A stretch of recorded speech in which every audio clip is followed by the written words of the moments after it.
कहानी को पूरा समझने के लिए कहानी के पिछले सभी भागों को ज़रूर देखें। उसका लिंक मैं आप लोगों को डिस्क्रिप्शन बॉक्स में दे दूंगी और साथ में कमेंट बॉक्स में पिन भी कर दूंगी, तो आप वहां से भी जाकर देख सकते हैं। अरोड़ा इंडस्ट्रीज। एहसास पूरी तरह से रूहानी के ऊपर झुका हुआ था और उसके होठ रूहानी की गर्दन पर चल रहे थे। रूहानी उसकी बात सुनकर शॉक्ड रह गई थी। भला ऐसे कैसे हो सकता है कि उसे किसी और से प्यार हो जाए? वो तो अपने निष्कर्ष से प्यार करती है। इसलिए तुरंत उसने एहसास के कंधों पर अपने हाथ रखे और बोली, ऐसा ऐसा कुछ भी नहीं है। मैं आपसे प्यार नहीं करती। मेरे दिल में आपके लिए कुछ भी नहीं है। मुझे आपके लिए कुछ भी फील नहीं होता। मैं सिर्फ और सिर्फ अपने निष्कर्ष से प्यार करती हूँ। आपको जो भी गलतफहमी हो रही है अभी इसी वक्त उसे अपने दिल से निकाल दीजिए। मैं जानती हूँ आप ये सारी जो हरकतें कर रहे हैं सिर्फ इसलिए ना क्योंकि मैं आपको पसंद हूँ, लेकिन मैं आपकी इन हरकतों से निष्कर्ष को धोखा नहीं दूंगी। एहसास उसकी बात सुनकर ऊपर की तरफ उठ गया। बात एक बार फिर से घूम घूम कर वहीं पर आ गई थी जहाँ से शुरू हुई थी।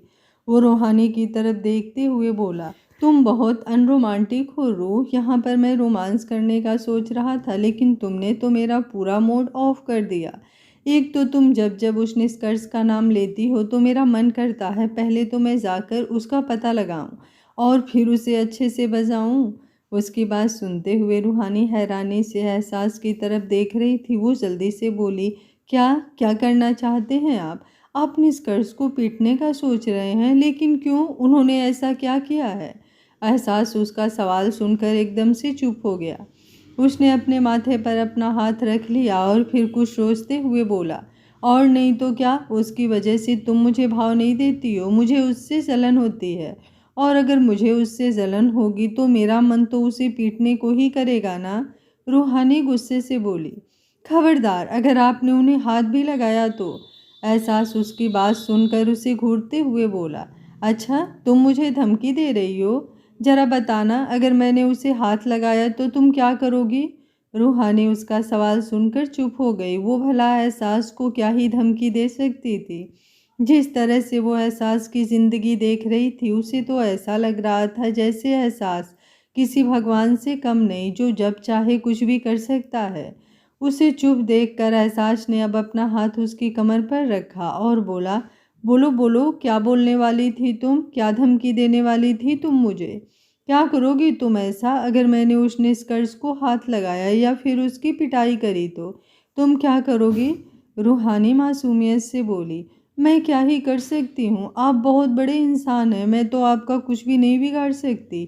बस आपसे रिक्वेस्ट कर सकती हूँ कि प्लीज़ निष्कर्ष को कोई तकलीफ़ मत दीजिएगा, क्योंकि अगर निष्कर्ष को तकलीफ़ देंगे तो वो तकलीफ़ मुझे होगी। आपकी हरकतों से लगता है कि आपको मैं पसंद हूँ या आप मुझे प्यार करते हैं, और जिन्हें हम प्यार करते हैं उन्हें हम कोई तकलीफ़ नहीं देते हैं एहसास सर। उसकी बात सुनकर एहसास कुछ पलों के लिए तो उसकी तरफ देखता ही रह गया, लेकिन फिर वो रूहानी के चेहरे पर झुका और उसके होठों को हल्का सा चूम कर बोला, चलो तुम कहती हो तो मैं कुछ नहीं करूँगा, लेकिन बदले में तुम्हें मेरी एक बात माननी पड़ेगी। रूहानी सवालिया नज़रों से उसे देखने लगी। एहसास हल्का सा मुस्कुराया और बोला, मेरे साथ वेटिंग रूम में चलना पड़ेगा। रूहानी सवालिया नज़रों से उसे देखने लगी। रूहानी मुंह बनाते हुए बोली, क्यों, वहाँ क्या है? एहसास चेहरे पर नोटी एक्सप्रेशंस लिए बोला, ये तो तुम्हें वहाँ पर जाकर ही पता चलेगा। रूहानी ने गुस्से से मुंह बनाया। उसे एहसास की बातें माननी नहीं थी, लेकिन एहसास ज़बरदस्ती उससे अपनी हर एक बात मनवा रहा था। एहसास ने उसे अपनी गोद में उठाया और उसे लेकर बाहर की तरफ निकलने लगा। रूहानी झट से बोली, मुझे गोद से तो उतार दीजिए, लोग देखेंगे तो क्या सोचेंगे? एहसास तुरंत बोला, एहसास अरोड़ा लोगों की टेंशन नहीं लेता। रूहानी भी तुरंत बोली, लेकिन मुझे तो लोगों की टेंशन लेनी पड़ेगी ना। आपको तो कोई कुछ नहीं कहेगा, लेकिन सब मुझे गंदी गंदी नज़रों से देखेंगे। उसकी बात पूरी होती उससे पहले ही एहसास बोला, कोई तुम्हें गंदी नज़रों से देखकर तो दिखाए। अगर उसे इसी ऑफिस में जलाकर राख नहीं कर दिया तो मैं भी एहसास अरोड़ा नहीं। ये बोलते हुए वो रूहानी को वेटिंग रूम के अंदर ले आया था, जहाँ पर दो तीन लड़कियाँ खड़ी थीं जिनके चेहरे पर मास्क लगा हुआ था और उन्होंने अपने हाथों में ग्लव्स पहने हुए थे। रूहानी उन सब की तरफ हैरानी से देख रही थी, क्योंकि सिर्फ वो लड़कियां ही नहीं बल्कि वेटिंग रूम का पूरा हुलिया बदला हुआ था। पहले वेटिंग रूम में बड़े बड़े सोफे रखे हुए थे, जहां पर तकरीबन 15 लोग आराम से बैठ सकते थे, लेकिन अब वहां पर सिर्फ एक ही लॉन्ग सोफा रखा हुआ था और उसके आसपास दो छोटे छोटे सोफे, और साथ ही साथ वहां पर सैलून की सारी चीज़ें रखी हुई थी, जिसमें लग्जीरियस स्पा से लेकर मैनीक्योर पेडिक्योर सब कुछ होने वाला था। एहसास ने रूहानी को अपनी गोद से नीचे उतारा और बोला, चलो जाकर उस सोफे पर बैठो। रूहानी हैरानी से बोली, लेकिन क्यों? आप ये सब क्या कर रहे हैं? ये सब लड़कियां और ये सब मशीन्स वगैरह यहाँ पर क्यों रखी हैं? आप मेरे साथ क्या करने वाले हैं? एहसास ने रूहानी का चेहरा अपने हाथों में थामा और बोला, कुछ नहीं करने वाला हूँ रोज, सिर्फ तुम्हें रिलैक्स फील करवाने वाला हूँ। देखो कितना मुरझाया हुआ है तुम्हारा चेहरा, इन सब चीज़ों से तुम्हें रिलैक्स फील होगा और तुम्हारी थकावट भी दूर हो जाएगी। रूहानी झट से बोली, लेकिन मुझे इन सब चीज़ों की ज़रूरत नहीं है। एहसास भी तुरंत बोला, लेकिन मुझे है और तुम्हारे लिए डिसीजन मैं ले सकता हूँ। मुझे बहुत अच्छी तरह से पता है मेरी रूह को क्या चाहिए और क्या नहीं, और अगर मेरी रूह को लगता है कि वो मुझे अपने लिए डिसीजन लेने से रोक सकती है तो वो बहुत गलत सोच रही है। एहसास सरोड़ा ज़बरदस्ती करता नहीं, लेकिन अगर उसे अपनी रूह के साथ करनी पड़े तो वो पीछे भी नहीं हटेगा। उसकी बात सुनकर रूहानी बस उसकी तरफ देखती रह गई। इस वक्त एहसास के चेहरे पर थोड़ी सख्ती नज़र आ रही थी, इसलिए वो चुपचाप अपना सर झुकाकर सामने सोफे पर जाकर बैठ गई और उसके बैठते ही उन लड़कियों ने अपना काम करना शुरू किया। पहले रूहानी के पैरों को गर्म गर्म पानी में डाला और फिर रूहानी के हाथों को दो लड़कियां उसके हाथों और पैरों पर हल्की हल्की मसाज कर रही थी, और एक लड़की ने आकर उसके बालों को खोल दिया था। रूहानी एकदम से डर गई और आगे की तरफ हो गई। वो लड़की तुरंत बोली, सॉरी मैम, अगर आपको लगा तो अब मैं आराम से करूँगी। रूहानी बिना कुछ कहे बस पीछे की तरफ होकर बैठ गई। एहसास हल्का सा मुस्कुराया और बोला, कर्टन हटने नहीं चाहिए और ये सब करके इन्हें एक अच्छी सी बॉडी मसाज भी देना। रूहानी झट से बोली, बॉडी मसाज क्यों? एहसास तुरंत बोला, क्योंकि मैं कह रहा हूँ रो, अगर उनके हाथों से लेती हो तो ठीक, वरना मैं खुद अपने हाथों से दूंगा रो, और मुझे लगता है उसमें तुम्हें ज़्यादा प्रॉब्लम होगी। रूहानी ने मुंह बनाते हुए उसकी तरफ देखा। एहसास कैसे उन लड़कियों के सामने ऐसी बातें करने में लगा हुआ था। उसने अपना चेहरा एक बार फिर से नीचे की तरफ झुका लिया और एहसास मुस्कुराते हुए वहां से चला गया। कुछ देर बाद रूहानी अपनी चेयर पर बैठी सोच रही थी कि आज उसके साथ हुआ क्या। उसने कभी भी इस तरह की चीज़ें अपनी बॉडी पर नहीं करवाई थी, लेकिन आज उसे सच में अपने बदन में एक नयापन महसूस हो रहा था। ऐसा लग रहा था जैसे सारी थकावट उतर गई हो। लेकिन उसने तुरंत अपना सिर झटका और बोली, बहुत हुआ ये सब कुछ, अब मुझे अपना काम करना होगा। मैं एहसास सर की पर्सनल असिस्टेंट हूँ, मुझे इन सब चीज़ों पर ध्यान नहीं देना, बस अपने काम पर ध्यान देना है। ये बोलते हुए अभी वो लैपटॉप ऑन ही कर रही थी कि तभी केबिन का दरवाज़ा खुला और प्रीति अंदर की तरफ आई। वो मुंह बनाते हुए रूहानी को देखकर बोली, तुम्हें एहसास सर ने अपने केबिन में बुलाया है? रूहानी ने तुरंत पूछा, लेकिन क्यों? प्रीति भी जल्दी से बोली, अब ये मुझे कैसे पता होगा? तुम्हें बुलाया है तो तुम ही जाओ और जाकर पता करो, पता नहीं ऐसा सर को तुम्हारे अंदर क्या ही दिखाई देता है। ये बड़बड़ाते हुए वो वहाँ से चली गई और रूहानी गुस्से में मुंह बनाते हुए उसकी तरफ देखने लगी। पता नहीं क्यों, लेकिन उसे गुस्सा आ रहा था और गुस्से में वो बेहद क्यूट लग रही थी। वो मुंह बनाते हुए बोली, आपको तो मैं छोड़ूंगी नहीं एहसास सर, आपकी वजह से इस ऑफिस में सारी लड़कियां मुझसे जलने लगी हैं। भला ये कोई बात हुई? मुझे तो आप में इंटरेस्ट भी नहीं है, आप खुद मेरे पीछे पड़े हैं और इन लड़कियों को लगता है कि मैं आपके पीछे पड़ी हूँ। आपको तो मैं बताती हूँ। ये बोलते हुए वो अपनी जगह से उठी और सीधा एहसास के केबिन में आई, जबकि एहसास जो अपने लैपटॉप से उसकी बातें सुन रहा था, वो इंतज़ार में था कि आज उसकी रूह उस पर गुस्सा करेगी।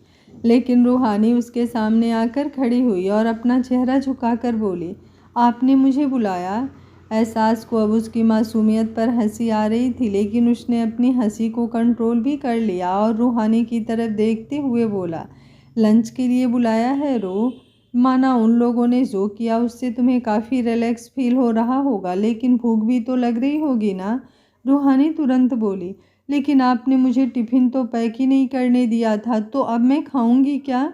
एहसास के सामने उसे टेबल की तरफ देखने का इशारा किया और बोला, वो देखो हम दोनों का लंच। रूहानी ने सामने टेबल की तरफ देखा, जहाँ पर टेबल पर बहुत सारा लंच रखा हुआ था, तरह तरह की डिशेज जो देखने में ही काफ़ी लजीज लग रही थी। रूहानी तुरंत बोली, लेकिन मुझे ये लंच नहीं करना, आप अपना लंच खुद कीजिए, मैं देख लूँगी मुझे कैंटीन से क्या लेना है। क्या अब मैं जाऊँ? एहसास अपनी जगह से उठा और अगले ही पल उसका हाथ पकड़कर उसे टेबल की तरफ लेकर आया और बोला, एक तो मेरी कोई भी बात एक ही बार में मानती ही नहीं हो रूह, मुझे लगता है मुझे तुम्हें प्यार से नहीं बल्कि गुस्से से हैंडल करना चाहिए।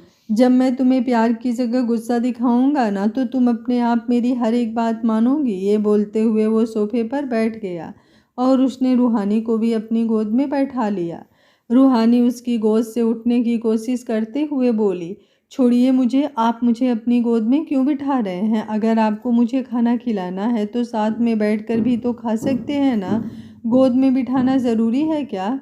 एहसास तुरंत बोला, अगर पहली बार मैं मान जाती तो पास बिठाकर खिलाता, लेकिन तुमने पहली बार में मेरी बात नहीं मानी, तो अब मैं तुम्हें यूं ही अपनी गोद में बिठाऊंगा और अपने हाथों से खिलाऊंगा। उसकी बात सुनकर रूहानी बस उसकी तरफ देखती ही रह गई और एहसास ने उसे अपनी गोद में लिए ही प्लेट में खाना डालना शुरू किया, जिसकी वजह से बार बार एहसास रूहानी के कभी कंधों से टच होता तो कभी उसकी पीठ से। रूहानी को उसका छूना एक अलग ही फीलिंग दे रहा था। एहसास ने प्लेट में खाना निकाला और फिर उसने खुद से निवाला बनाकर रूहानी के होठों की तरफ बढ़ाया, तो रूहानी ने पहले बच्चों की तरह मुंह बनाया और फिर चुपचाप वो निवाला खा लिया।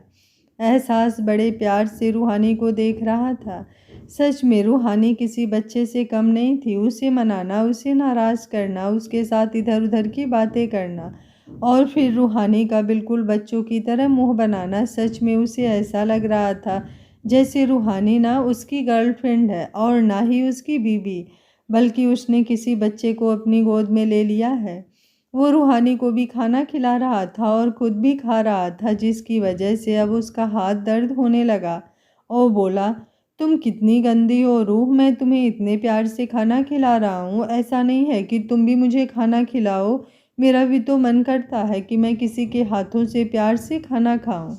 उसकी बात सुनकर रूहानी ने अपनी नज़रें झुकाई और फिर कुछ पल रुक कर निवाला बनाकर उसके होठों की तरफ बढ़ाया। रूहानी का ये करना ही एहसास के लिए बहुत मैटर करता था। धीरे धीरे ही सही, लेकिन उसकी रूहानी उसकी कद्र कर रही थी, ये उसके लिए बहुत बड़ी बात थी। एहसास ने रूहानी को और रूहानी ने एहसास को अच्छे से खाना खिलाया। एहसास ने उसके लिए खाना तो बहुत सारा ऑर्डर किया था, लेकिन स्वीट डिश एक भी ऑर्डर नहीं की थी। रूहानी उसकी गोद से उठते हुए बोली, अब तो खाना फिनिश कर दिया ना, मैं अब अपने केबिन में जाऊं, मुझे काम करना है। सुबह से मैंने कुछ भी नहीं किया, मैं आपकी पर्सनल असिस्टेंट हूँ और अगर मैं काम नहीं करूँगी तो आप मुझे जॉब से निकाल देंगे ना? एहसास हल्का सा मुस्कुराया और बोला, खाना तो फिनिश हो गया, लेकिन स्वीट डिश वो तो रह गई ना रूह। उसकी बात सुनकर रूहानी ने अब टेबल की तरफ देखा। अभी तक तो उसे कोई स्वीट डिश नज़र ही नहीं आई थी। वो मासूमियत से बोली, लेकिन यहाँ पर तो कोई स्वीट डिश है ही नहीं, तो फिर हमें खाना क्या है? क्या आप स्वीट डिश ऑर्डर करेंगे? एहसास ने अपना चेहरा ना में हिलाया और बोला, बिल्कुल भी नहीं, मेरे पास मेरी पर्सनल स्वीट डिश है जो बहुत यम्मी, बहुत मीठी और रसीली भी है। एहसास ने अब उसके सिर के पीछे अपना हाथ रखा और बोला, क्या मैं वो स्वीट डिश खा लूँ? रूहानी धीमे से बोली, मुझे नहीं पता आप किसके बारे में बात कर रहे हैं। एहसास तुरंत बोला, माना तुम मासूम हो रूह, लेकिन इतनी भी नहीं कि तुम मेरी बातों का मतलब ना समझ पाओ, मेरे इशारों का मतलब ना समझ पाओ। रूहानी अपना चेहरा झुकाकर बोली, मत कीजिए ना। एहसास ने उसका चेहरा वापस ऊपर की तरफ उठाया और फिर बड़ी ही हसरत भरी निगाहों से उसके चेहरे को देखते हुए बोला, लेकिन मुझे तो करना है। ये बोलकर उसने उसके चेहरे को अपने चेहरे पर झुकाया और फिर उसे किस करने लगा। रूहानी ने अपने लबों को बिल्कुल बंद कर रखा था, तो बस एहसास को महसूस कर रही थी। उसके हाथ एहसास के सीने पर थे, लेकिन कुछ देर बाद रूहानी ने भी उसे हल्का हल्का रिस्पॉन्स देना शुरू किया, तो एहसास के हाथ उसकी पीठ पर कसने लगे। रूहानी की सांस अब हल्की हल्की उखड़ने लगी थी, लेकिन एहसास ने उसे नहीं छोड़ा और अब उसका हाथ पीछे से उसकी कमर पर जाने लगा। रूहानी को उसका हाथ जब अपने कमर पर इस तरह से महसूस हुआ, तो उसने उसकी शर्ट को कसकर मुट्ठियों में जकड़ लिया। एहसास ने रूहानी को छोड़ दिया और उसके चेहरे की तरफ देखने लगा। वो बेहद इंटेंस वॉइस में बोला, क्या हुआ रूह?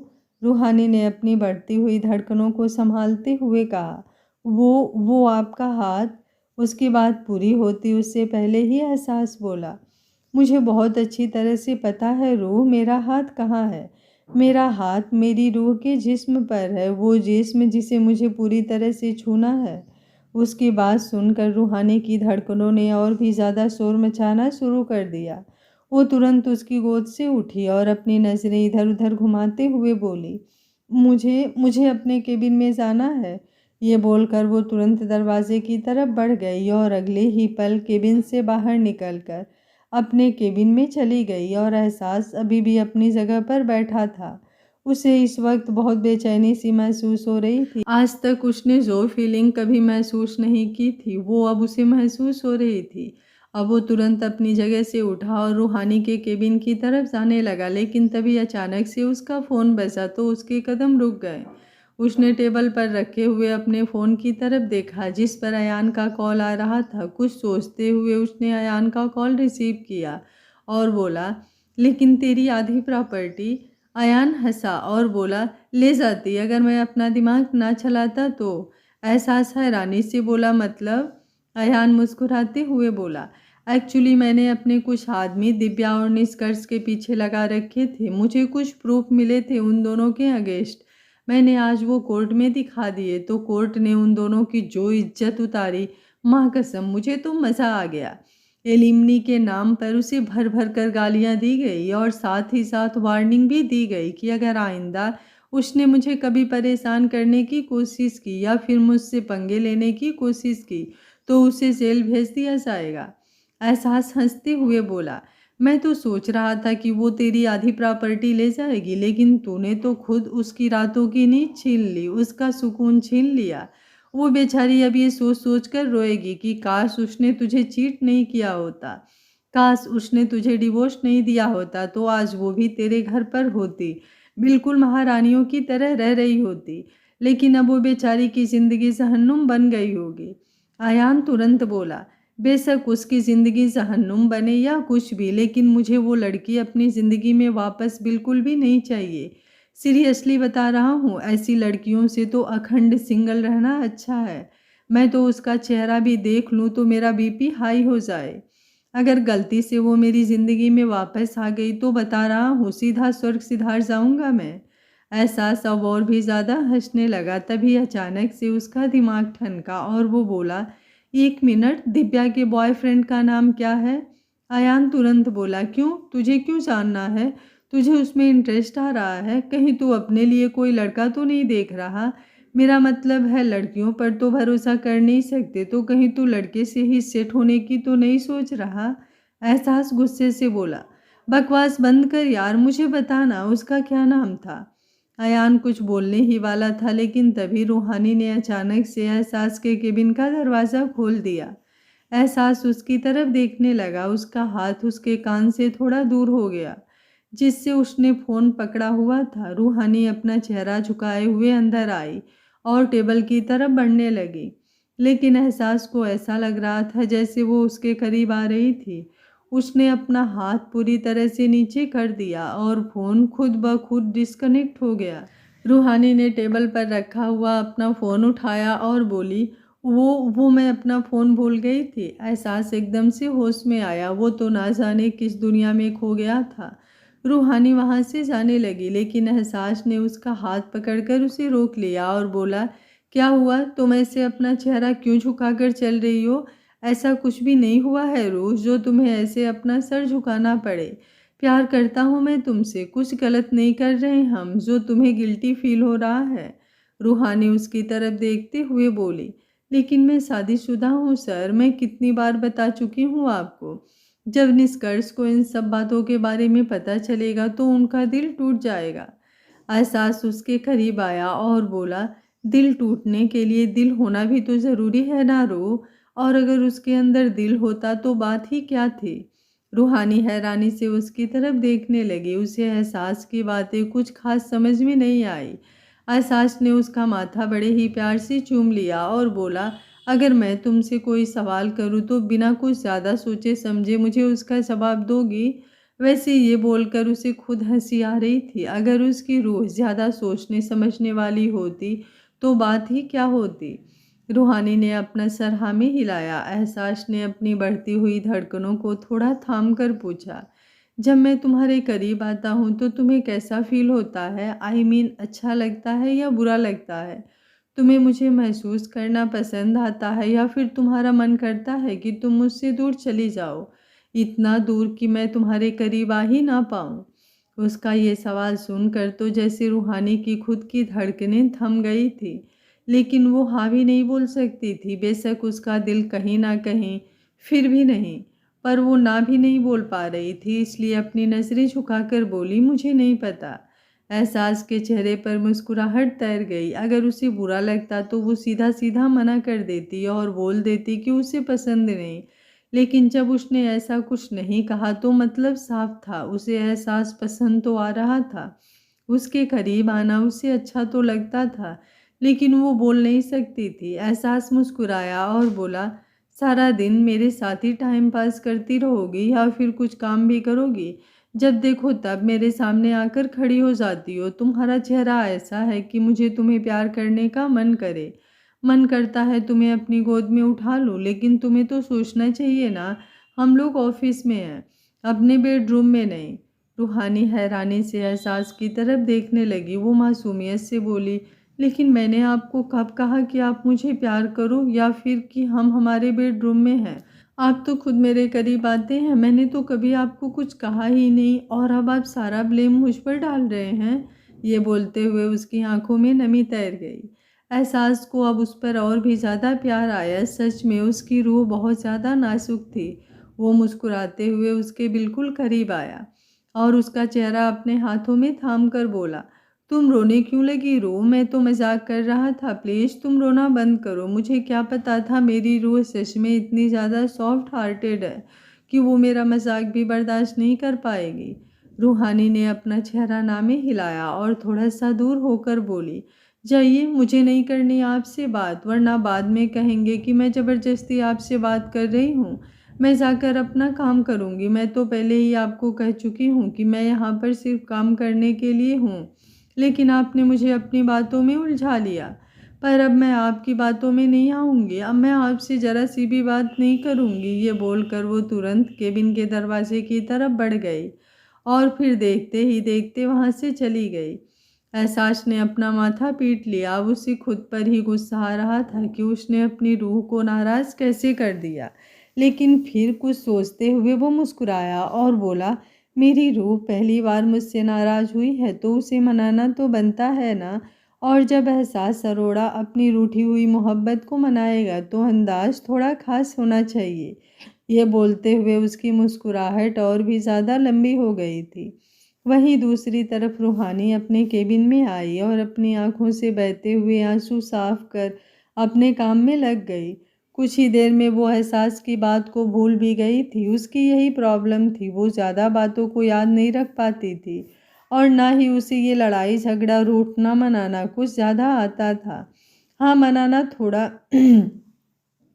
हाँ मनाना थोड़ा आता था, लेकिन वो भी सिर्फ अपने निष्कर्ष को, बाकी तो उसकी ज़िंदगी में कभी कोई था ही नहीं। तो वो मनाती भी किसे? कब काम करते करते 4 घंटे बीत गए उसे पता ही नहीं चला। अब ऑफिस हावर्स ख़त्म होने लगे थे। अब वो लोग ऑफिस से जाने लगे थे। रूहानी को भी अपने बदन में एक अजीब सा दर्द महसूस होने लगा था। उसने अपना बैग उठाया और अपने केबिन से बाहर निकली। बाहर निकलते हुए उसकी नज़र एहसास के केबिन की तरफ गई थी। रूहानी को अरोड़ा मेंशन जाना था, लेकिन उसे खुद से तो अरोड़ा मेंशन का रास्ता भी नहीं पता था। पर अब उसे समझ नहीं आ रहा था कि वो एहसास के केबिन में जाए भी कैसे। ऐसा नहीं था कि उसे अपनी लड़ाई याद थी जो उसने एहसास के साथ की थी, बल्कि उसे थोड़ा ऑकवर्ड फील हो रहा था। वो धीमे धीमे कदमों से एहसास के केबिन की तरफ आई। उसने केबिन का दरवाज़ा नॉक किया, लेकिन अंदर से कोई जवाब नहीं आया, तो उसने खुद से ही दरवाज़ा खोला। पर अंदर एहसास था ही नहीं। रूहानी खुद से ही बोली, एहसास सर कहाँ गए? कहीं वो पहले ही घर पर तो नहीं चले गए? अब मैं क्या करूं? मैं वापस अपने फ्लैट में जाऊं या फिर एहसास सर के घर पर मुझे तो उनके घर का रास्ता भी नहीं पता। एक काम करती हूँ, निष्कर्ष को फ़ोन करती हूँ। ये बोलकर उसने अपने फ़ोन से निष्कर्ष को फ़ोन किया, जो कि एहसास का ही नंबर था। लेकिन सामने से जब कॉल रिसीव नहीं हुआ तो वो बस यूं ही मायूसी से नीचे पार्किंग एरिया में आ गई। जैसे ही वो पार्किंग एरिया में आई, उसकी आंखें बड़ी हो गई। सामने कुछ जोकर से खड़े थे, जिन्होंने अपने हाथ में एक एक बोर्ड उठाया हुआ था, लेकिन अभी फ़िलहाल नज़र नहीं आ रहा था कि उस बोर्ड में लिखा क्या था। लेकिन जैसे ही रूहानी को देखकर उन जोकरों ने वो बोर्ड ऊपर की तरफ उठाया, तो उस पर लिखा हुआ था, सॉरी रूह। ये देखकर रूहानी के चेहरे पर लंबी सी स्माइल आ गई। अगले ही पल पीछे की तरफ से बहुत सारे बैलून्स हवा में उड़ने लगे। वो सारे बैलून्स इतने ज़्यादा थे कि पूरा आसमान उनसे भर गया। रूहानी बस उस नज़ारे को देखती रह गई। अचानक एक छोटा सा बच्चा उसके सामने आया और उसने एक रेड रोज और एक छोटा सा कार्ड रूहानी की तरफ बढ़ाया और बोला, ये आपके लिए। रूहानी ने मुस्कुराते हुए उस बच्चे की तरफ देखा और वो रेड रोज और कार्ड ले लिया, जिस पर लिखा था, क्या मेरी रूह मुझे माफ़ करेगी? आज मैंने अपनी रूह का दिल दुखाया, बट आई प्रॉमिस आगे से ऐसा नहीं करूँगा। बस एक माफ़ी दे दो। उस मैसेज को पढ़कर रूहानी को कुछ कुछ होने लगा था। उस कार्ड को पढ़ते हुए रूहानी खुद नहीं समझ पा रही थी कि उसे कैसा फील हो रहा है। उसकी आंखों में नमी आ रही थी, जिसका कारण वो नहीं जानती थी, और दिल की धड़कनें तेजी से बढ़ रही थी, और उन बढ़ती हुई धड़कनों का कारण भी उसे नहीं पता था। लेकिन उसकी आंखें अब एहसास को देखना चाहती थी। और तभी किसी ने पीछे से उसके कंधे पर अपना हाथ रखा और फिर उसके बालों को उसकी पीठ से हटाया और हल्का सा उसकी गर्दन को चूमकर धीरे से बोला, माफ़ कर दो ना रो, आई प्रॉमिस आइंदा से तुम्हें कभी नहीं डांटूंगा। उसकी गर्म सांसों को अपनी गर्दन पर महसूस कर ही रूहानी के रोंगटे खड़े हो गए थे। वो तुरंत उसकी तरफ पलट गई और बोली, आपको ये सब करने की ज़रूरत नहीं थी। आप सर हैं मेरे, मैं आपके लिए काम करती हूँ, तो आप मुझे डांट सकते हैं। एहसास ने उसके चेहरे को अपने हाथों में थाम लिया। रूहानी की धड़कन जैसे एक पल के लिए स्किप हो गई। एहसास उसकी तरफ देखते हुए बोला, नहीं, मैं तुम्हें नहीं डांट सकता रो। तुम्हें पता है, जब तुम हल्का सा भी मायूस हो जाती हो ना, तो मुझे कुछ कुछ होने लगता है। तुम्हारी आंखों में आंसू आना मतलब मेरी धड़कनों का रुकना, तो फिर मैं तुम्हें कैसे डांट सकता हूँ? उसकी इन बातों ने रूहानी को एक बार फिर से बेचैन करना शुरू कर दिया था। उसने अपने आसपास देखा। पहले तो वहां पर वो बच्चे और जोकर खड़े थे, लेकिन अब वो सब लोग वहां से जा चुके थे। रूहानी ने राहत की एक सांस लिया। एहसास उसकी तरफ देखते हुए बोला, जाना है यहाँ से? रूहानी ने अपना चेहरा हाँ में हिलाया। एहसास मुस्कुराते हुए बोला, तो फिर चलो। ये बोलकर उसने रूहानी का हाथ पकड़ा और उसे अपनी गाड़ी की तरफ लेकर बढ़ गया। रूहानी ने कुछ नहीं कहा, बस हल्का सा अपना चेहरा झुकाया और चुपचाप गाड़ी के अंदर बैठ गई। अगले ही पल एहसास ने भी गाड़ी स्टार्ट की और फिर गाड़ी अरोड़ा मेंशन की तरफ बढ़ गई। लेकिन कुछ वक्त बाद एहसास ने ड्राइव करते हुए ही रूहानी की तरफ देखा। कुछ ही देर में वो लोग अरोड़ा मेंशन पहुंचे और गाड़ी से बाहर निकल कर रूहानी तुरंत अंदर की तरफ आ गई। अंदर आते ही उसकी नज़र शकुंतला जी पर गई, जो सोफे पर बैठी मुस्कान के साथ लड़ रही थी। उन दोनों के बीच किसी वेब सीरीज को लेकर लड़ाई हो रही थी। शकुंतला जी को उसका पहला सीजन ज़्यादा पसंद आया था और मुस्कान को उन वेब सीरीज का सेकंड सीजन। रूहानी को ऐसे यूं सीधा ऊपर अपने रूम में जाना अच्छा नहीं लगा, इसलिए वो उनके पास आई और शकुंतला जी की तरफ देखते हुए बोली, नमस्ते दादी माँ। शकुंतला जी ने जैसे ही उसे देखा, वो तुरंत उसका हाथ पकड़कर बोली, तू इधर आ, मेरे पास बैठ। रूहानी तो जैसे डर गई। शकुंतला जी उसकी तरफ देखते हुए बोली, मुझे बताओ, इस वेब सीरीज का पहला सीजन अच्छा है या फिर दूसरा? रूहानी हैरानी से उनकी तरफ देखने लगी और मुस्कान भी जल्दी से बोली, इसका सेकंड सीजन ज़्यादा अच्छा है ना भाभी? रूहानी अब और भी ज़्यादा परेशान हो गई। एहसास जो रूहानी के पीछे पीछे ही अंदर की तरफ आया था। जब उसने रूहानी को यूं परेशान होते हुए देखा तो वो तुरंत आगे की तरफ आया और शकुंतला जी और मुस्कान की तरफ देखते हुए बोला, क्या है ये सब? आप क्यों मेरी रूह को परेशान कर रहे हैं? उसे क्या पता आपकी वेब सीरीज़ के बारे में कौन सा सीजन अच्छा है और कौन सा नहीं। जब देखो खुद को तो और कोई काम नहीं है, दूसरों को भी इसी चीज़ में घसीटते रहते हैं। तुम चलो रूह मेरे साथ, थोड़ा टाइम रेस्ट करो। पहले ही ऑफिस से थकी हुई आई हूँ और अब इन लोगों की बातों से तुम्हारा सिर दर्द करने लगा होगा। ये बोलकर उसने रूहानी को अपनी गोद में उठाया और उसे लेकर सीढ़ियों की तरफ बढ़ गया। रूहानी ने अपनी बाहों को उसकी गर्दन पर लपेट दिया था। इस वक्त उसकी धड़कनें बिल्कुल रुकने की कगार पर आ गई थी। जिस तरह से वो शकुंतला जी और मुस्कान के सामने से उसे लेकर आया और वो भी उन दोनों को डांट कर, उसे तो डर लग रहा था कि कहीं अगले ही पल उन दोनों के सामने वो जाए तो वो उसे घर से बाहर ही ना निकाल दें। वहीं शकुंतला जी और मुस्कान मुंह बनाते हुए एहसास की तरफ देख रही थी। शकुंतला जी तुरंत बोले, वैसे तो ज़्यादातर मर्द शादी के बाद बदलते हैं, लेकिन ये तो अभी घोड़ी पर भी नहीं चढ़ा और इसका एटीट्यूड बढ़ने लगा। मैंने इसकी रूह को किडनैप कर लेना है एक दिन। मुस्कान तुरंत बोली, लेकिन मैं इस कांड में आपका साथ नहीं दूंगी। कांडी दादी कहेगी मुझे भाई से डांट पड़वा दी। ये बोलकर वो अपनी जगह से उठी और अपने रूम की तरफ चली गई। शकुंतला जी मुंह बनाते हुए अब मुस्कान की तरफ देखने लगी और बोली, दो चिराग इस घर के और दोनों निकम्मे। रुको तुम दोनों, हिसाब लूंगी तुम दोनों से। आए बड़े मुझे कांडी कहने वाले। वहीं दूसरी तरफ एहसास जैसे ही रूहानी को लेकर रूम में पहुंचा, रूहानी उसे देखते हुए बोली, ये क्या किया आपने? मेरी वजह से आपने दादी माँ को क्यों डांट दिया? वो क्या सोचेंगी मेरे बारे में? एक तो पहले ही मुझे उनसे डर लगता है, मैं शादीशुदा हूँ और आप मुझे इस तरह से अपने घर में रख रहे हैं और ऊपर से अब आप मेरी वजह से उनके साथ लड़ाई कर रहे हैं। एहसास तुरंत बोला, कुछ नहीं सोचेंगे, वो बस यही सोचेंगे कि उनका पोता जो एकदम पहले खड़ूस था अब कुछ ज़्यादा ही रोमांटिक होने लगा है, अपनी बीवी को जरा सा भी परेशान नहीं होने देता। ये बोलते हुए उसने रूहानी को बिस्तर पर लिटा दिया तो रूहानी तुरंत बोली, मैं आपकी बीवी नहीं हूँ। एहसास भी झट से बोला, बहुत जल्दी बन जाओगी। रूहानी भी जल्दी से बोली, बिल्कुल भी नहीं, मैं निष्कर्ष की बीवी हूँ और हमेशा उनकी ही रहूँगी।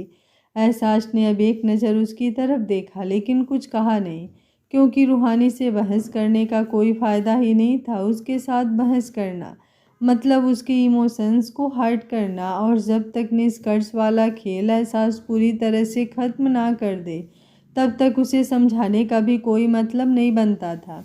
लेकिन निष्कर्ष का नाम सुनकर अब एहसास का दिमाग एक बार फिर से ठनका और वो रूहानी की तरफ देखते हुए बोला, तुम एक काम करो, जाकर शावर ले लो, अपने कपड़े चेंज करो, मैं थोड़ी देर में आता हूँ। ये बोलकर वो पीछे की तरफ हटा और दरवाजे की तरफ बढ़ने लगा। रूहानी जल्दी से बोली, कहाँ जा रहे हो आप? ये बोलते हुए उसकी आवाज़ में बेचैनी साफ नज़र आ रही थी। एहसास ने पलटकर उसकी तरफ देखा और मुस्कुराते हुए बोला, कहती हो बीबी नहीं हो तुम मेरी, लेकिन बीबी से कम भी नहीं हो। रूठना, मनाना, सवाल करना और मुझे डांटना बिल्कुल बीबियों की तरह ही करने लगी हो तुम। ये बोलकर वो मुस्कुराते हुए बाहर की तरफ चला गया और रूहानी बस उसे जाते देखती रह गई।